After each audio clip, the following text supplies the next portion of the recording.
Unit 4, Prose. The boy WHO asked for more.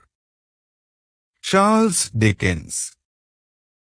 Charles Dickens 1812 to 1870, the greatest Victorian novelist, is known for his attacks on social evils like child labor and institutional cruelty. His most popular works are David Copperfield, A Tale of Two Cities, and Great Expectations. This extract from Oliver Twist tells us how Oliver was forced out of the poorhouse. Oliver was born in the poorhouse of a little country town on a cold, black night in the winter of 1837. The birth was attended by a doctor who was hastily called for the purpose, and by an old pauper woman who was experienced in such matters. Charles Dickens. The mother died almost as soon as the baby took his first breath. She was a young, good-looking woman who had been found lying in the street. It was clear that she had walked some distance before she died. Her shoes had been torn to pieces. Where she had come from, or where she had been going, nobody knew. The baby cried loudly. If he could have known that he was now an orphan of a poorhouse, it is likely that he would have cried still louder. They called him Oliver Twist, a name invented by Mr. Bumble, the town beadle, because he could not think of any other. Mr. Bumble had full authority over the people of the poorhouse. He thought himself a very great man indeed. He starved and ill-treated the children under his care. Oliver's 9th birthday found him a pale, thin child who had hardly known a kind word or met with a kindly look. His only friends were his little companions in misery.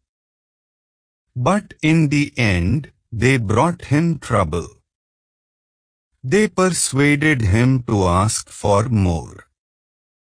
It happened one evening at supper time. The children were fed in a large, stone hall, with a big, metal basin at one end. The master stood by the basin and served each child with a small ball of watery gruel. Boys generally have excellent appetites. Oliver and his companions were always hungry and never given enough to eat. That evening, one of the bigger boys stated quite clearly that unless he had an extra ball of gruel, he would most certainly eat the boy who slept next to him. He had a wild and hungry eye, so the smaller boys believed him. A council was held. Oliver Twist was appointed to walk up to the master after supper and to ask for more. The gruel was served out and was quickly swallowed. The boys whispered among themselves and forced Oliver to go. He advanced to the master, ball in hand, and said, in a little frightened voice, "Please, sir, I want some more." The master was a fat, healthy man, but he turned very pale at this. What he said, as if he could not believe his ears. Please, sir, I want some more. The master aimed a blow at his head, seized him by his arms, and shouted for the beadle. Mr. Bumble rushed into the room in great excitement, and was filled with horror when he heard of Oliver's crime. Asked for more, he exclaimed. I never heard of such a thing.